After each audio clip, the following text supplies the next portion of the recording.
शापित पहाड़। ये कहानी शहर से दूर एक गांव की है जहां सिर्फ चंद कबायली रहते थे। उस गांव को खाली करवाने के बाद वहां एक हाईवे बनना था। कबायलियों को गांव से निकालने के लिए एक खुसूसी दस्ता वहां भेजा गया, लेकिन वो नहीं जानते थे उन पर कौन सी मुसीबत मंडला रही है। उस गांव में एक पहाड़ था जिसका नाम बीतल पहाड़ था। कहा जाता है कि उस पहाड़ पर एक स्याह साया था। उस दस्ते ने उस पहाड़ के अंदर दाखिल होने की बहुत कोशिश की, लेकिन उन कबायलियों ने उन्हें रोक दिया। उनका ख्याल था कि बीतल पहाड़ पर किसी का श्राप है और अगर उस पहाड़ का रास्ता खुल जाए तो फिर कयामत आ जाएगी और वो सब लोग मारे जाएंगे। जब हालात बेकाबू होते नजर आए तो एक बॉस कॉल यानी उसकी टीम के बहादुर अफसर सिरोही और उसकी टीम को वहां बुलाया गया। सिरोही उस गांव को जल्दी से खाली करने के लिए पूरी तरह तैयार हो चुका था। एक रात सिरोही अपनी टीम के साथ उस पहाड़ की तरफ चला गया और उसने पहाड़ के अंदर जाने वाली गार का दरवाजा तोड़ दिया। ये शायद उसकी सबसे बड़ी गलती थी। उसने देखा कि अंदर चारों तरफ सिर्फ लाशें पड़ी हैं।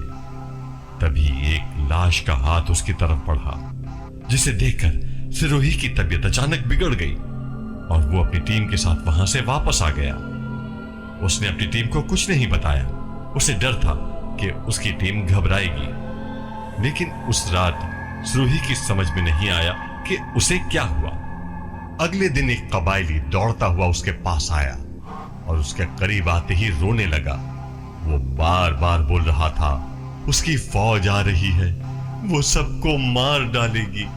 उसने सिरोही को बताया कि उसने पूरे गांव को तबाह कर दिया है। वो पहाड़ ऐसी लानत है जो मिटाई नहीं जाएगी। और सिरोही ने उसका दरवाजा खोलकर सबकी जिंदगी को मुश्किल में डाल दिया। 200 साल पहले उस गांव में एक बरतानवी फौज का अफसर रहता था जो वहां के लोगों को बहुत मारता था। वो अपनी फौज के साथ गांव के पहाड़ी गार के अंदर रहता था। एक रात गांव वाले उससे नाराज हो गए और उसी गार में घुसकर उसे और उसकी सारी फौज को मार डाला। लेकिन उस गांव में एक औरत थी जो काला जादू जानती थी, जिसने बीतल पर काला जादू करके उसे और उसके तमाम सिपाहियों को मार डाला।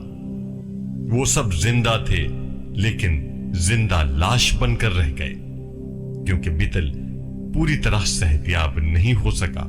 चुनाचे उसने औरत को तभी मार डाला जब गांव वालों को इसका इल्म हुआ। चुनाचे उन्होंने एक तांत्रिक की मदद से बीतल और उसके सिपाहियों को उस गार में कैद कर दिया।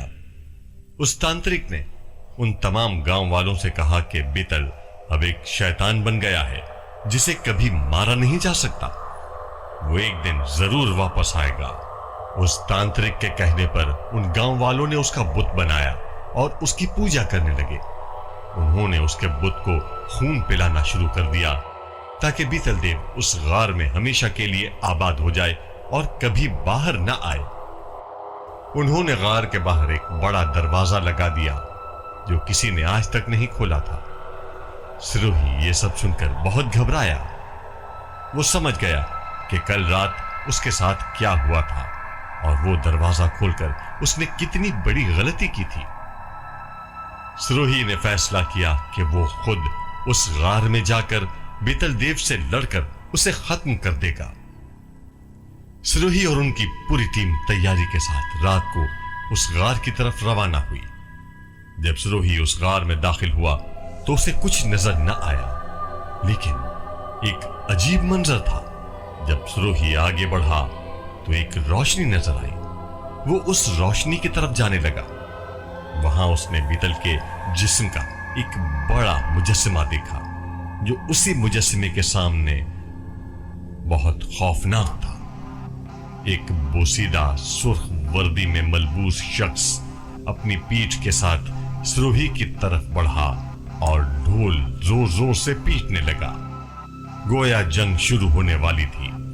जैसे जैसे ढोल की आवाज बुलंद होती गई, वैसे वैसे सिरोही के दिल की धड़कन भी बढ़ती चली गई। वो शख्स जो सुर्ख लिबास में बैठा था पीछे मुड़ा और जोर जोर से हंसने लगा।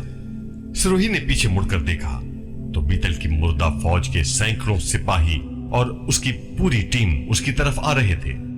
सिरोही ने अपनी गन से उन पर गोलियां बरसाना शुरू कर दी, लेकिन फिर भी वो उसकी तरफ आते जा रहे थे। इससे पहले कि सिरोही कुछ और करता, एक सिपाही ने अपना बड़ा सा चाकू खोला और सिरोही की गर्दन पर दौड़ा। सिरोही जोर से चिल्लाया। वो उठा और जो कुछ वो देख रहा था और महसूस कर रहा था वो सिर्फ एक ख्वाब था। सिरोही खौफ से कांप रहा था, बहुत बुरी तरह कांप रहा था, क्योंकि आज वो वाकई बेतल देव से लड़ने वाला था।